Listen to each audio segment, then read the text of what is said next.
Apa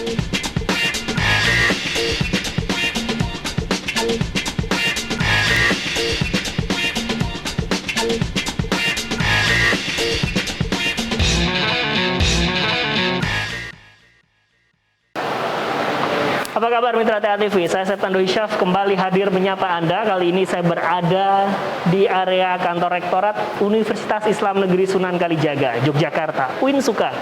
Kita akan berbincang langsung bersama pimpinan dari Uinsuka atau Rektor dari Universitas Islam Negeri Sunan Kalijaga, Profesor Dr. of Philosophy Al-Makin, SAGMA. Ikuti perjalanan saya untuk berdialog bersama beliau dalam program kali ini. Assalamualaikum warahmatullahi wabarakatuh. Waalaikumsalam. Alhamdulillah. Apa kabar? Terima kasih. Baik. Terima kasih. Akhirnya pemirsa, saya sudah sowan langsung di ruangan beliau, Rektor Universitas Islam Negeri Sunan Kalijaga, Jakarta. Izin Prof, kita silakan duduk. Silakan. Masih sarungan beliau. Hari Jumat, pas agak longgar hari Jumat ini, beliau selesai ibadah sholat Jumat. Betul. Terus saya langsung izin mengganggu, Prof, boleh? Nah, kita langsung ngobrol-ngobrol bersama Profesor Dr. of Philosophy Al-Makin, SAGMA. Nah, tentu ini menjadi hal yang menarik berbicara lebih dekat bagaimana mengenal tentang Universitas Islam Negeri Sunan Kalijaga. Tentu dengan berbagai macam program yang sudah disusun, kerjasama networking, termasuk menyongsong konferensi penyiaran Indonesia 2022. Ini akan coba kita bahas juga. 2020, Prof Makin menjadi rektor. Ya, betul. Tepat di awal pandemi. Di awal pandemi, bulan Juli. Bulan Juli waktu itu. Berat, Prof, mengawali amanah baru di kondisi yang sama sekali tidak pernah diduga. Mungkin flashback sedikit, Prof Makin. Ya, bagaimana itu sudah menjadi tugas harus kita jalani. Alhamdulillah berjalan. Alhamdulillah berkat bantuan banyak pihak ya. Tentu saja. Dan doa banyak pihak. Kita mengenal bagaimana perjalanan dari Universitas Islam Negeri Sunan Kalijaga. Kita mengenal dengan Uinsuka ini banyak sekali hal-hal yang memang selalu dikedepankan, termasuk dari visinya sendiri, unggul dan terkemuka dalam pemanduan dan pengembangan keislaman dan keilmuan peradaban. Urgensinya apa sih, Prof, untuk bisa betul-betul mengiringi? Di sini ada kata-kata peradaban. Setiap masa peradabannya tentu berbeda-beda, karakternya berbeda-beda. Prof Makin. Ya, yang pertama secara formal ya. Secara resmi saat ini UIN Sunan Kalijaga Yogyakarta adalah satu-satunya universitas Islam dengan akreditasi unggul. Ya, jadi unggul dalam kata-kata itu terbukti. Ini tahun lalu akreditasi kita unggul pertama kali. Jadi Universitas Islam Negeri yang lain belum di bawah Kementerian Agama. Itu ya, berarti kita betul-betul unggul ya.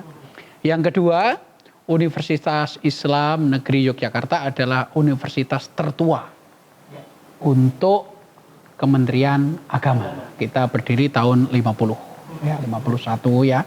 Jadi kita tertua dengan tradisi akademik, intelektual yang paling berpengaruh di Indonesia. Tentu saja di samping UIN Syarif Hidayatullah Jakarta ya.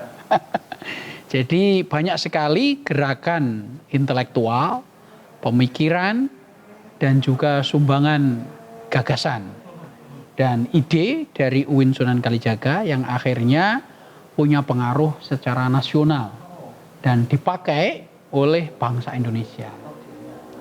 Nah, salah satu contohnya misalnya pada tahun 70 kita mengenal Prof Mukti Ali. Beliaulah yang mempunyai gagasan trilogi kerukunan umat beragama di Indonesia, yaitu kerukunan antara agama dan pemerintah, satu. Dua, kerukunan antar agama, yaitu agama yang berbeda. Dan yang ketiga adalah internal umat beragama. Dan gagasan ini sesuai dengan alur UIN Sunan Kalijaga, yaitu kampus yang tempat yang nyaman bagi semua agama, semua iman, semua tradisi, semua madhab, semua organisasi, semua suku, semua bangsa. Oke. Jadi disinilah Yang menjadi pusat bertemunya dari Aceh sampai Papua, dari Eropa sampai Amerika, dari Australia sampai Jepang. bukti kebinekaan semua. Bukti dari keragaman, ada di sini. toleransi, dialog antar agama, moderasi. Oke. Termasuk yang ngomong-ngomong tadi yang pertama juga, Mhm. di catatan kami termasuk Uinsuka ini buka jalur keberagaman Betul, untuk mahasiswa baru. betul sekali, Dan juga tepat di sekali. UKT juga. Ini pertama di bawah Kemenak juga seperti itu. Betul, kita punya afirmasi, yaitu sebuah tindakan untuk menguatkan gagasan kita, baik dosen, baik mahasiswa, tenaga pendidik, semua sivitas akademika, kita mempunyai afirmasi supaya tetap beragam. Oke. Nah, ini mahasiswa yang dengan iman berbeda, tidak hanya muslim ya, dengan madhab yang berbeda, tidak hanya mainstream ya, dengan asal muasal yang berbeda. Jadi Indonesia ini sangat luas ya, etnisnya, budayanya, seninya. Kita usahakan memberi tempat, memberi ruang kepada mereka semua. Luar biasa. Buktinya adalah salah satu dosen di teknik industri pun ada yang beragama Hindu. Betul sekali. Ada yang beragama Hindu, Buktinya luar biasa. para pendeta, para romo, para bante sudah biasa mengajar di kita. Mengajar di Fakultas Usuluddin, di perbandingan agama atau studi agama-agama atau sosiologi agama, juga mengajar di Fakultas Pasca Sarjana. Itu kan ada lintas iman, ada resolusi konflik ya. Jadi kita sudah terbiasa di sini. Para bante mengajar Hindu, para bante mengajar Buddha ya. Para pedanda mengajar Hindu, para romo mengajar Katolik ya. Para pastor mengajar Protestan. Itu sudah biasa di sini. Dan di sini tempat yang kita usahakan nyaman. Rumah bagi semua iman. Rumah bagi semua iman. Sangat adem sekali. Iya, rumah bagi semua Karena iman. diungkapkan Prof. Maki juga bahwa perbedaan itu harus dipahami dan bukan dihakimi. Betul sekali, betul sekali. Jadi Bagaimana makna itu, Prof. Maki? Jadi kita mempunyai banyak cara untuk memahami kebinekaan atau keragaman. Caranya satu akademik tentu saja ya.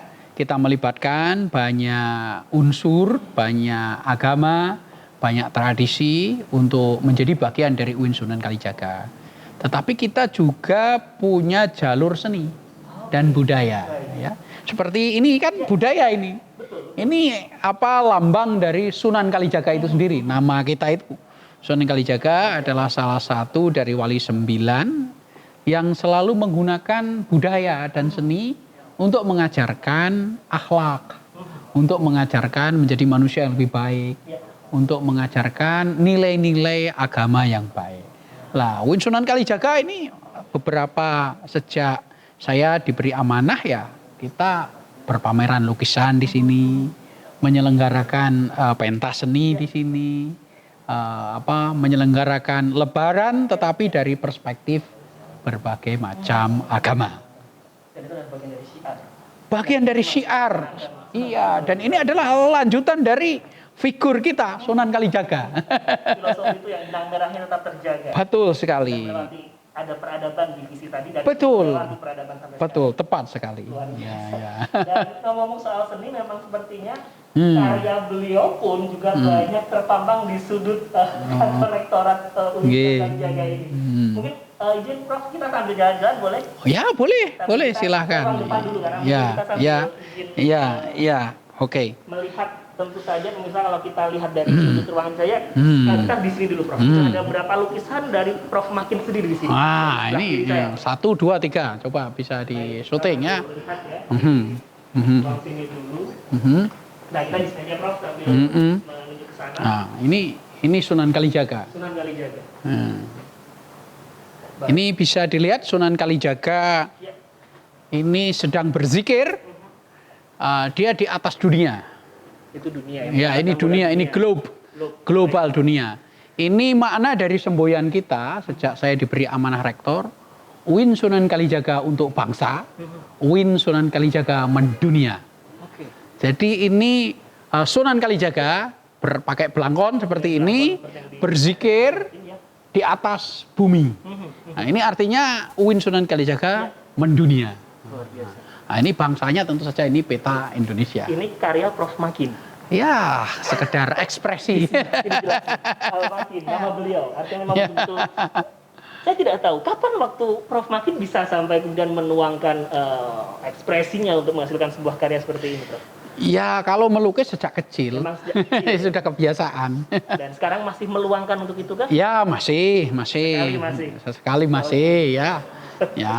Geser ke situ. Nah, ini adalah batik kita, batik kampus UIN Sunan Kalijaga yang baru saja dicetak untuk semua sivitas akademika, nggak tahu ketepatan warnanya ya. Ya. Ini adalah matahari, bunga matahari. Ada banyak warna, ada banyak bintang, ada banyak hiasan, ya. Ini menunjukkan keragaman juga. Jadi ada banyak organisasi ekstra, Ya. ada 2 organisasi utama, hijau dan biru di Indonesia. Tetapi di Sunan Kalijaga ada banyak organisasi mahasiswa yang warnanya bermacam-macam. Menghasilkan sebuah karya.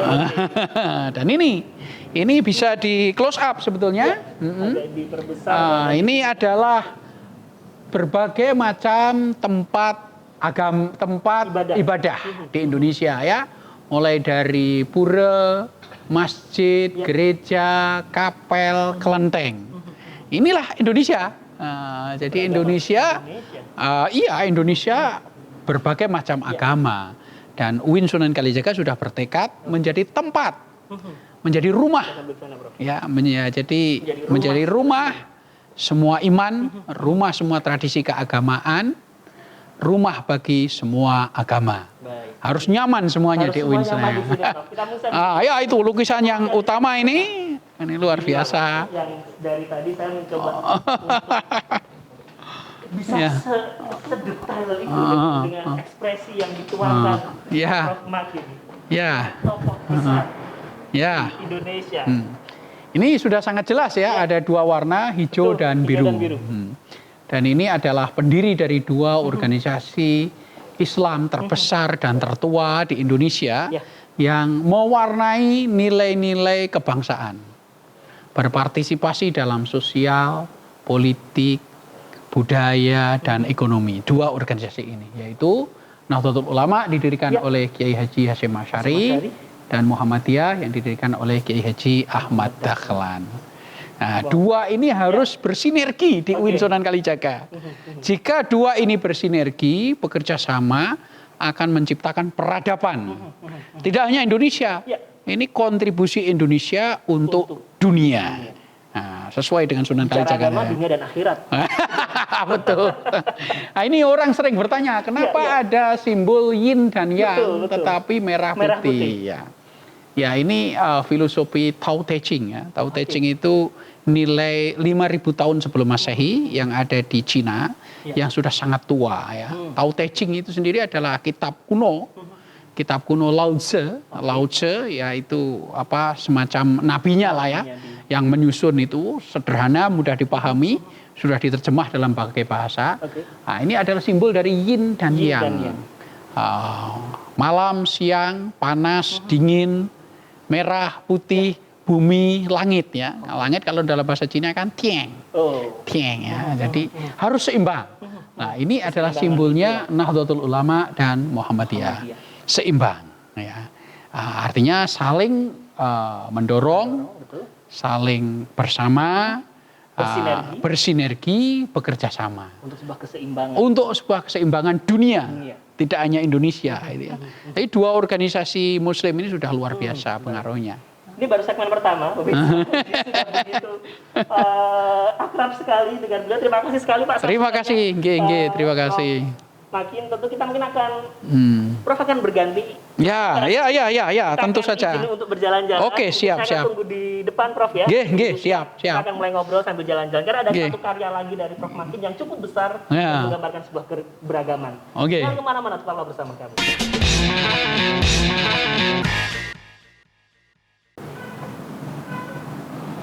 Prof Makin sudah siap.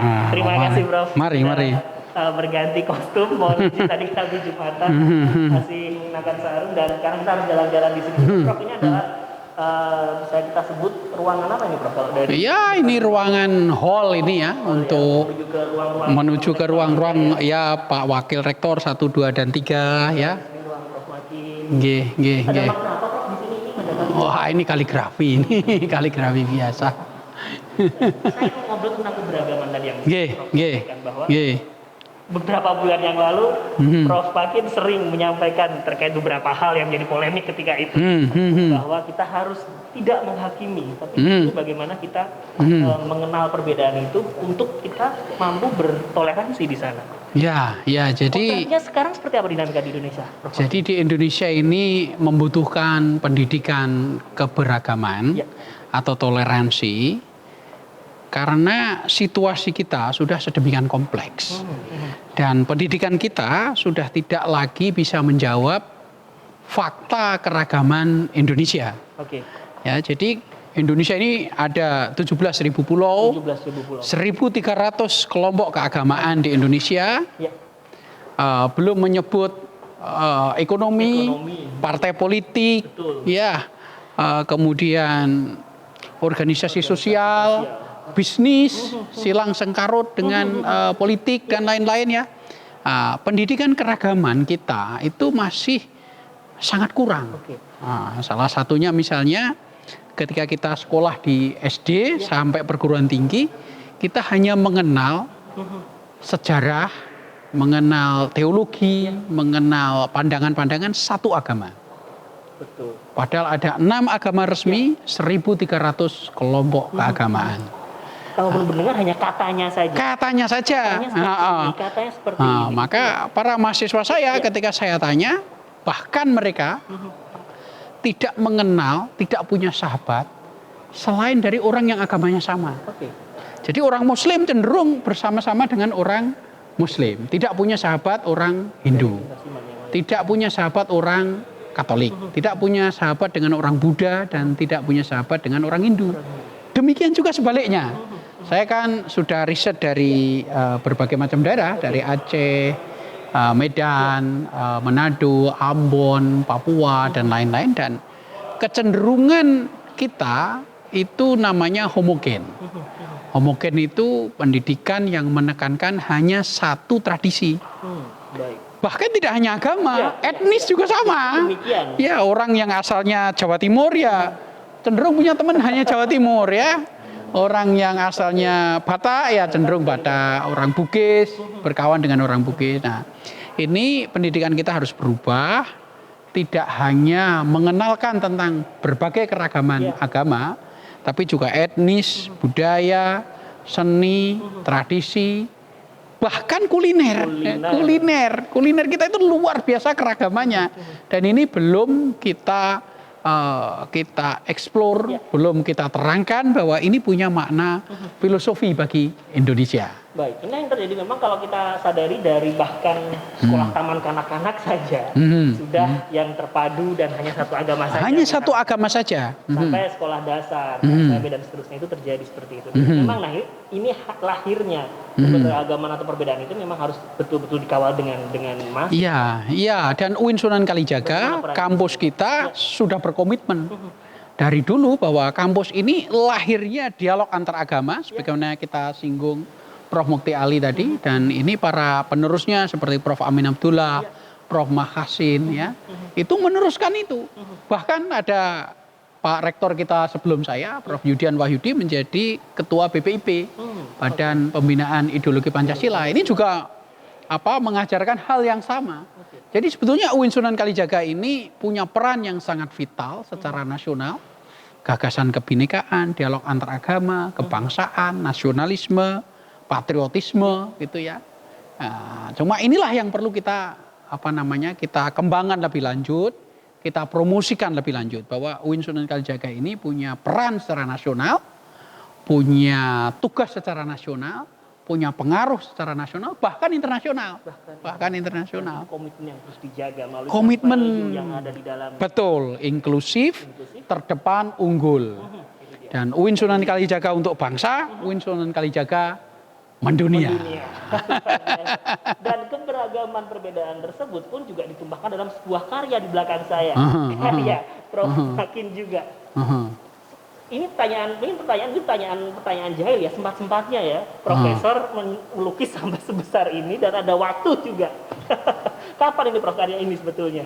Ya, ini sudah agak lama. Sudah agak lama. Ada cerita apa di balik ini, Prof? Ya, ini judulnya Evolusi Fashion di Indonesia. Ya, kalau kita bisa lihat ini kan fashion di Indonesia mengalami evolusi dari masa ke masa. Misalnya fashion tradisional kan bisa kita lihat yang paling kiri ya, paling kanan atau paling kiri ya. Kalau pemirsa melihat, ini yang paling tradisional. Ini tradisional Jawa, ada tradisional Papua, ada berbagai macam Minangkabau ya. Kemudian Bali, ini paling tradisional. Kemudian berkembang pakai kebaya. Tahun 80 ini sangat umum ini ya, pakai kebaya, pakai gelung, konde itu. Dan ini menjadi seragam Garuda kalau nggak salah itu ya. Garuda Indonesia. Kemudian 80, 90 itu biasa anak-anak SMA itu memakai pakaian yang agak sedikit seronok ya. Kemudian modifikasi jilbab. Jadi jilbab yang selama ini identik dengan religiositas, di Indonesia dimodifikasi menjadi seksi. Menjadi cantik gitu ya. Nah, ini bisa dilihat di situ. Dan pada sumbu yang paling kanan, Anda bisa lihat berpakaian secara rapat. Ya, niqab atau burkah ini terjadi di Indonesia juga. Jadi ada perubahan dan perkembangan keragaman fashion di Indonesia. Dan sekali lagi keberagaman perubahan fashion ini jangan lagi diperdebatkan. Ini bukan soal debat mendebat, Prof. Bukan soal bagaimana cara memahami. Cara memahaminya. Bagaimana cara menghargai. Ini adalah bagian dari keindahan. Ya. Jadi keragaman itu bukan kelemahan. Perbedaan itu bukan sesuatu yang harus ditutup-tutupi. Tetapi justru harus dieksplorasi. Ya. Inilah yang harus dipahami dan inilah sumbangan Indonesia untuk dunia. Karena perbedaan juga sebuah rahmat juga. Perbedaan sebuah rahmat dan kalau kita bisa mengelola perbedaan ini menimbulkan banyak konsep. Betul. Tapi saya yakin Bro, pemikiran Prof Makin pasti ada lah yang namanya mahasiswa pasti kritis. Ingin berdiskusi, ingin berdialog, mungkin bahasa sekarang ingin mengkritisi, berdebat yuk Prof, kita benar gak sih? Dijumpai seperti itu juga Prof? Iya, justru itu menunjukkan keragaman.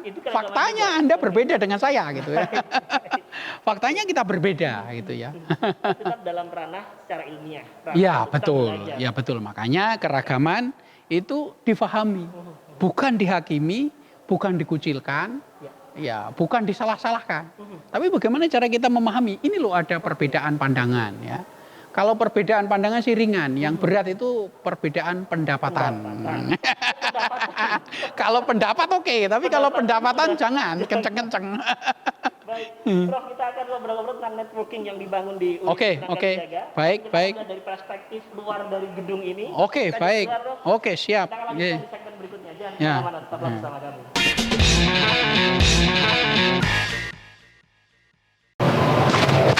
Pemirsa, kita sudah berada tepat di depan logo UIN Sunan Kalijaga Yogyakarta. Mungkin di sini adalah satu landmark yang memang ya menjadi idaman untuk berfoto dan lain sebagainya. Tapi tentu di balik itu banyak makna, banyak alumni-alumni yang memang dilahirkan dari UIN Sunan Kalijaga, termasuk networking yang dibangun.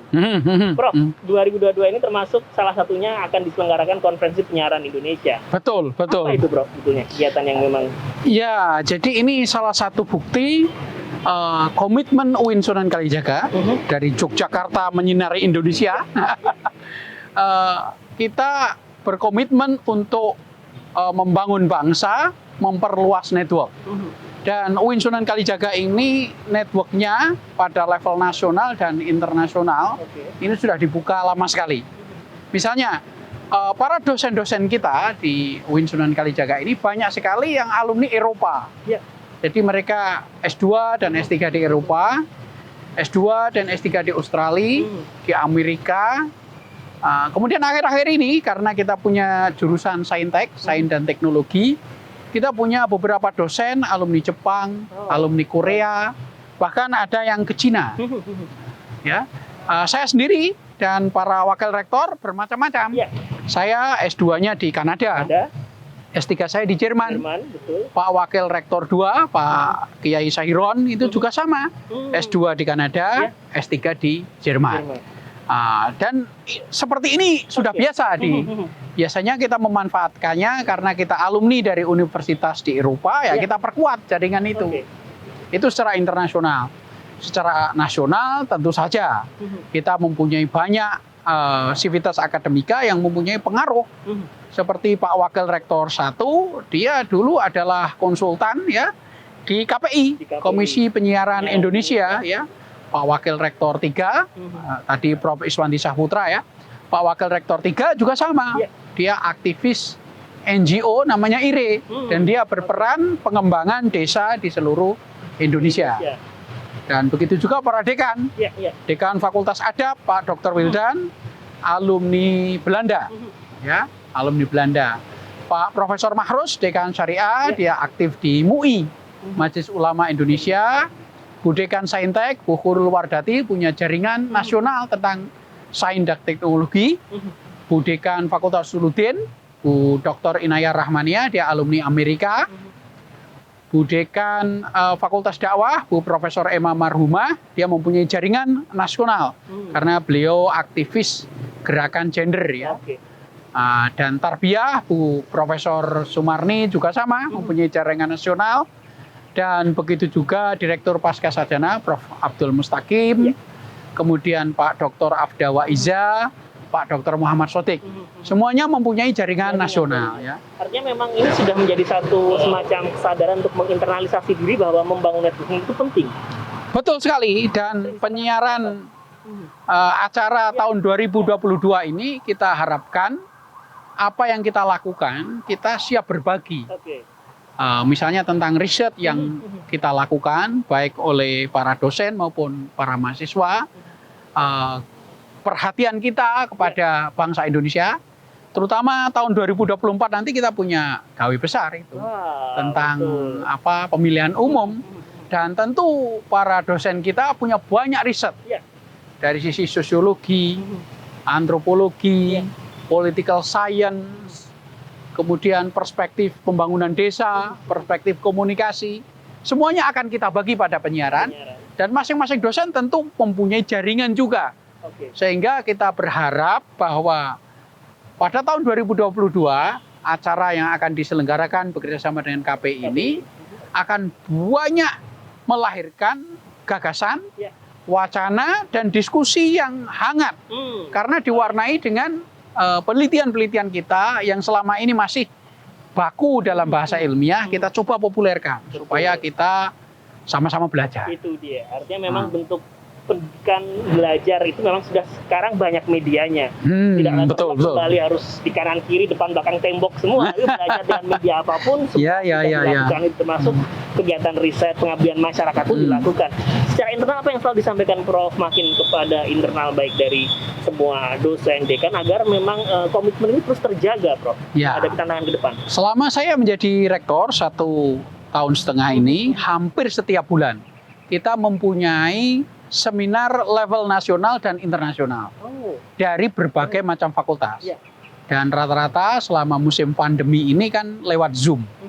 Lewat Zoom ini ya pertama murah ya, affordable bahasa Inggrisnya, tetapi sulit sekali kadang-kadang karena nggak bertatap muka. Tetapi Zoom ini menghadirkan para narasumber level internasional dengan murah dan mudah, sekaligus juga para peserta. Dari manapun, cuma kelemahannya kita tidak tahu apakah mereka benar-benar mendengarkan kita enggak. Tapi hampir setiap bulan kita punya seminar nasional dan seminar internasional di UIN Sunan Kalijaga. Baik, dan ini menjadi satu bentuk komitmen yang terus disampaikan seluruh sivitas akademika yang ada di sini. Menerangi dari Yogyakarta, menerangi Indonesia. Mungkin ada harapan khusus Prof untuk kegiatan yang nantinya akan memang diselenggarakan konferensi penyiaran Indonesia ini. Jadi pertama tadi sudah kita tegaskan bahwa UIN Sunan Kalijaga merupakan rumah yang nyaman bagi semua iman, semua budaya, semua tradisi, semua etnis. Rumah yang nyaman bagi seniman, bagi ilmuwan, dan berbagai macam stakeholder yang bisa memperkuat ya. Jadi UIN Sunan Kalijaga ini merupakan miniatur dari Indonesia. Dan Yogyakarta sendiri, kota ini merupakan kota yang unik, kota yang istimewa jika dibandingkan dengan kota-kota di Indonesia. Kota pariwisata, kota yang bisa disebut melting pot. Melting pot itu tempat bertemunya berbagai macam etnis dan budaya. Semuanya melebur jadi satu. Iya, karena banyak kampus sehingga para mahasiswa dari berbagai macam provinsi datang untuk belajar dan mereka masing-masing membawa budaya masing-masing datang ke Jogja dan mewarnai. Ya. Dan para pemimpin kita, para pejabat kita, para dosen kita di UIN Sunan Kalijaga juga menunjukkan itu dari berbagai macam daerah ya, tidak melulu ini Jawa, enggak ya.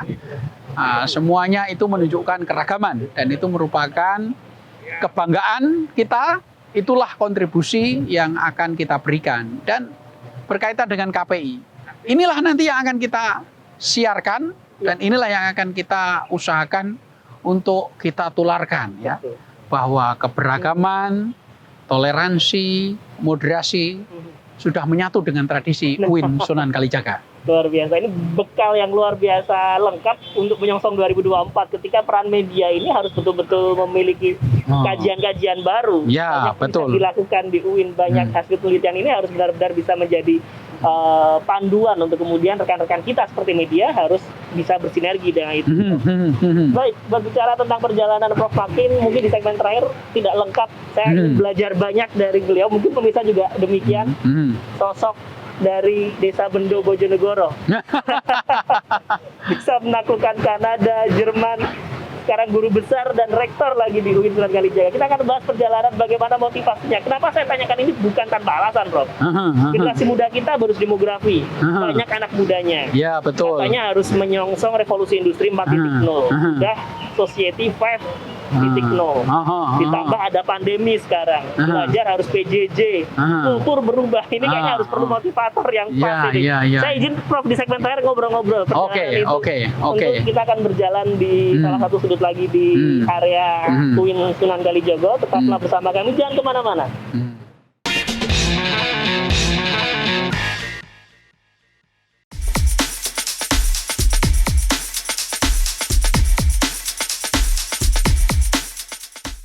Baik pemirsa, kita sudah berada di salah satu sudut di UIN Sunan Kalijaga, tepatnya di area menuju ke masjid, Prof ya. Kanan kita ini, dan seperti yang sudah saya bocorkan di segmen sebelumnya tadi, tentu perjalanan Prof Makin hingga sekarang bukan perjalanan yang singkat. Sosok sebetulnya ada bocorannya sebetulnya ketika kita cari nama beliau, langsung ada sebuah kisah yang ditulis adik beliau ketika tepat setelah dilantik sebagai rektor. Iya. Dari sebelumnya mohon maaf Angon Wedus menjadi kampus. Ini mohon maaf kita flashback, Prof. Saya lebih ingin mengulik tentang bagaimana sosok yang memang kita mungkin motivasi belajar Prof Makin luar biasa, yang mungkin ketika itu di kanan kiri masih memang semangat belajarnya mungkin tidak sebegitu tinggi, tapi Prof mampu menaklukkan Kanada, Jerman, dan berhasil. Apa sebetulnya yang ada di benak sosok Al Makin saat itu hingga menjadi seorang profesor? Ya, itu perjalanan panjang dan peran banyak orang. Saya tidak sendiri. Saya dilahirkan di desa dekat hutan, hutan jati di Bojonegoro. Dari Bojonegoro itu kira-kira 1,5 jam. Oh, 1 jam. Perbatasan Bojonegoro, Nganjuk, dan Jombang. Ya, dan itu di tepi hutan, jauh dari kota Bojonegoro, dan jalannya waktu itu masih tanah. Masih tanah. Ya, saya lahir di sana, MI atau SD, Madrasah Ibtidaiyah di sana. Kemudian Sanawiyah atau SMP saya dikirim orang tua untuk ke pesantren di kota Bojonegoro. Di pesantren kita sendiri juga punya pesantren ya, punya langgar gitu, banyak ngaji di rumah saya dan mendirikan juga semacam pesantren gitu. Tapi bapak ingin dikirim ke kota dan belajar di pesantren di kota Bojonegoro dan sekolah di Sanawiyah Negeri ya. Kemudian setelah itu saya masuk Madrasah Aliyah program khusus. Oke. Programnya Pak Menteri Agama, Pak Munawir Sajali. Ya. Itu untuk masuk itu harus ujian akhir itu harus ranking 1 sampai 10. Harus 10 besar. Nah, 10 besar. Ya, saya ranking 3 atau 2 itu saya agak lupa. Terus Ya. kebetulan hanya saya yang masuk dari madrasah. Ya. Itu hanya saya dan masuklah di Jember, MAPK Jember. Ya. Nah, di situ saya sebetulnya banyak belajar tentang berteman dan juga bersinergi, bekerja sama dan berkompetisi. Baik. Ya, karena di situ di MAPK Jember itu dari berbagai macam daerah di seluruh Jawa Timur, Kalimantan, Nusa Tenggara. Di asrama yang sama, cowok semua. Jadi bermain bola, Oke. berlatih pingpong, Ya. maraton, lari cepat, ya, Itu mengaji bahasa Arab, bahasa ya. Arab, baik. Kalau bahasa Arab saya sejak kecil, Wah. tetapi di situ ya sedikit bahasa Inggris, tapi tidak banyak. Sambil jalan, Prof, kita mungkin. Iya. Nah, tentu kisah inilah yang ingin coba kita namanya tularkan, Prof. Mhm. Maaf, Prof, kantong masih sering ngantongin juwet nggak? Ya. Dulu sering seperti itu juga, Prof. Iya, waktu SD gitu kan, saya punya kambing, saya gembala kambing, Ya. ya. Ayah membalikan kambing gitu ya. Ya, setelah dari Aliyah itu saya ke Jogja. Ke Jogja. Di IAIN, belum UIN, Sunan Kalijaga. Kalijaga. Dari situlah Alum di sini juga, Bro. alum di sini. Baik. Saya mengambil tafsir hadis seperti Pak Wakil Rektor 2, Ya. tafsir hadis juga. Nah, di situ saya mulai belajar bahasa Inggris. Jadi belajar bahasa Inggris itu setelah saya kuliah. Setelah kuliah. Serius. Dan itu saya belajar sendiri. Oke. Tidak ada guru. Dengan kaset ya kalau Dengan diceritakan kaset, di- dengan Dengan kamus, kamus, baik. dan menerjemah. Dan itu sekaligus sumber penghasilan tambahan. Selain beasiswa. Iya, selain beasiswa ya. Baik. Nah, kemudian ketika akan lulus, belum Ya. lulus akan lulus, saya tes TOEFL, hasilnya bagus, saya daftar langsung ke S2 Kanada. Jadi belum lulus saya, Itu daftar belum S2 lulus, Kanada. Terus daftar S2 Kanada. Kanada. Dan keterima. Dan diterima, alhamdulillah. Walau saya senang sekali Ya. waktu itu ya. Senang sekali daftar S2 di Kanada dan tahun 97 saya berangkat ke Kanada. 97 ke Kanada. Ya. Kembali 2000, tahun 2000. Tahun 2000, tahun 99 saya selesai, Ya. tapi kemudian dapat program S3 di antropologi di Kanada. Nah, di sana selama di Kanada saya juga belajar bahasa Prancis. Oke. Ya, enggak banyak lah. Yang penting ada gitu, Ya. bisa baca, bisa memahami orang gitu, belajar bahasa Prancis. Oke. Nah, saya tahun 2000 sudah mengambil S3 di antropologi di sana, tapi tidak selesai karena Baik. beasiswanya berhenti. Dan Ya, sini saya Prof mungkin agak ya, terus pulang. Ya. Oh, akhirnya Pulang ke itu. Indonesia, saya jadi dosen di sini. Di sini. Di IAIN Sunan Kalijaga. Kalijaga. Nah, sebenarnya begini, Prof. Berbicara dari perjuangan Prof Mahir ketika itu harus belajar dari kamus, dari kaset. Hmm. Berbeda sekarang. Sekarang fasilitas sudah banyak. Sudah Belajar banyak. Bahasa Inggris gampang. YouTube banyak, Mudah. Vimeo, Facebook, Ya, ya. Twitter, semua koran online, berbagai macam bahasa. Baik. Artinya kalau direfleksikan sekarang sebetulnya kemampuan anak zaman sekarang harus lebih Harus lebih cepat, bagus. lebih terbuka, Harus dan lebih mudah bagus, untuk lebih bisa go mudah. internasional. Saya teks bahasa Inggris harus saya fotokopi. Kamus harus buka satu-satu. Sekarang kamu sudah online, Oke. tinggal ngetik aja sudah keluar Oke. ya kan. Mendengarkan saya dulu ngopi dari kaset ke kaset. Ya. Setelah saya belajar bahasa Inggris, saya belajar bahasa Prancis, tambah lagi saya belajar bahasa Jerman. Nah, Iya. dari belajar bahasa Jerman itulah saya pergi ke Jerman. Jerman. Untuk S3. Wah. Dan pengalaman pun baru lagi tambah lagi ketika harus Tambah lagi satu bahasa lagi dan karena saya mengambil klasik ya, Ya. saya menyentuh sedikit Latin, kadang-kadang Yunani sedikit, bahasa Ibrani ya sedikit-sedikit sekali gitu ya, sangat minimal tapi itu cukup lah Ya. untuk modal. Nah, setelah lulus S3, saya punya kesempatan yang saya kira sangat berpengaruh. Saya tidak langsung pulang ke Indonesia. tidak langsung pulang. Tidak, saya menjadi peneliti tamu atau Oke. research fellow, Ya. dosen tamu di Jerman setahun, Setahun. 2009-2010. Kemudian mendapat kesempatan lagi 1 tahun lagi Oke. ke Singapura, Insya Allah. 2011-2012 ya. Oke. Saya meneliti Nabi-Nabi Nusantara yang buku saya yang Baik, itu. Baik, buku-bukunya Prof. Ya. Wah, gini yang- Kemudian saya menjadi peneliti tamu lagi Ya. di Australia. Kemudian akan berangkat ke Jepang nggak jadi. Ya. Kemudian saya akan berangkat ke Amerika, dapat Fulbright, peneliti juga, nggak jadi juga gitu ya. Karena saya mendapatkan amanah, pertama sebagai ketua LP2M, yang kedua sebagai rektor.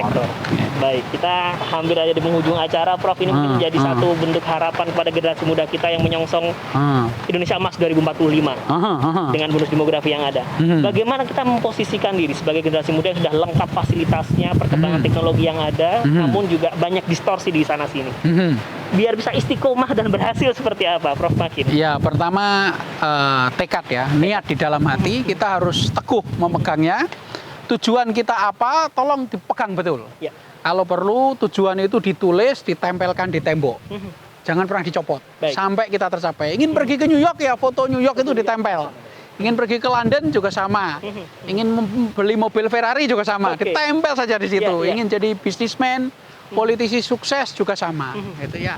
Jangan pernah. Dan kalau kita mengejar, jangan membayangkan berhasil dulu. Oh, baik. Gagal dulu berkali-kali dijalani gitu ya. Struggle di situ. Harus bisa bertahan. Disitulah kita matang menjadi manusia. Dan saat ini kita tidak bisa menghindari globalisasi. Ya. Jadi kita harus belajar bahasa, Betul. bahasa asing, bahasa Inggris, bahasa Jerman, bahasa Prancis. Paling tidak bahasa Inggris kita harus kuasai. Karena kita akan bersaing secara Ya. global, secara internasional. Dan saat ini perbatasan antar negara itu sudah sedemikian terbuka. Sehingga kita diharapkan Nyaris tidak ada bisa... batas. Dan juga selain tidak bisa menghindari globalisasi, kita juga tidak bisa menghindari hujan, Prof. Kita harus betul ya. Dan kita akan akhiri di segmen lewat sini terakhir. ya. Kita akan lewat sini. Ya. Kita sudah harus berteduh ya di gedung Pasca Sarjana, Prof. Ini di Ya. sini. Dan tentu tadi sudah kita mendapatkan satu motivasi besar bagaimana kita menuju ke Indonesia Emas 2045. Pas dari itu mungkin ada satu harapan besar agar konferensi penyiaran Indonesia ini juga berjalan dengan sukses, menghasilkan satu rekomendasi yang baik khususnya untuk penyiaran di Indonesia. Ada harapan seperti apa, Prof. Mungkin? Ya, harapan saya penyiaran di Indonesia ini bertambah dewasa, Ya. menyajikan hal-hal yang lebih bermanfaat dari sisi ilmu, tidak hanya popularitas ya. Karena siaran di Indonesia ini hanya mengejar banyak sekali yang kesannya itu mengejar rating, tetapi melupakan kemanfaatan ilmu pengetahuan, melupakan pembelajaran, dan struktur masyarakat Indonesia yang penuh dengan keragaman ini sering tidak tersentuh. Keragaman sejarah, keragaman budaya, keragaman saat ini, terutama ini menjelang pemilu ya, ada keragaman partai politik. Beragam warna ini ya. Beragam warna. Dan ini kalau berjumpa antara partai politik, agama, etnis, budaya, ini tambah rumit lagi. Oke. Dan saya kira penyiaran di Indonesia tertantang adanya persoalan ini ya, supaya menyajikan yang lebih edukatif, Ya. yang lebih mendinginkan, yang lebih merukunkan, lebih menyelaraskan, tidak membenturkan ya. Oke. Sehingga perbedaan itu hendaknya dipahami, Ya. bukan untuk dicari kebenaran. Masing-masing punya kebenaran ya. Hanya klaim kebenaran Tidak saja. hanya klaim kebenaran, semuanya punya kebenaran. Ya, gimana caranya memahami? Makanya motonya kan dari Yogyakarta menerangi Indonesia. Luar biasa. Baik. Terima kasih sekali. Terima Prof. kasih. Makin waktunya. Iya, terima Saya mohon kasih. maaf mungkin tadi obrolan saya terlalu melewati batas. Ya, nggak apa-apa, relax. Terima kasih sekali. Terima kasih. Demikian perbincangan saya bersama Profesor Dr. Filosofi Al-Makin SAG MA, Rektor Universitas Islam Negeri Sunan Kalijaga. Banyak hal yang kita dapatkan tentang bagaimana visi beliau dalam membangun UIN Sunan Kalijaga dengan keberagaman yang ada, lintas iman, lintas ideologi, lintas apapun, menjadikan UIN Sunan Kalijaga adalah rumah untuk semuanya. Dan yang paling penting adalah event di 2022 ini khususnya untuk bidang penyiaran, bagi kita pelaku penyiaran, semoga melahirkan seperti harapan yang disampaikan oleh Prof. Makin. Demikian perbincangan kami, sampai jumpa di lain kesempatan. Tetap sehat, selalu patuhi protokol kesehatan, jangan lengah meskipun kita sudah divaksin. Sampai jumpa. Assalamualaikum warahmatullahi wabarakatuh. Waalaikumsalam.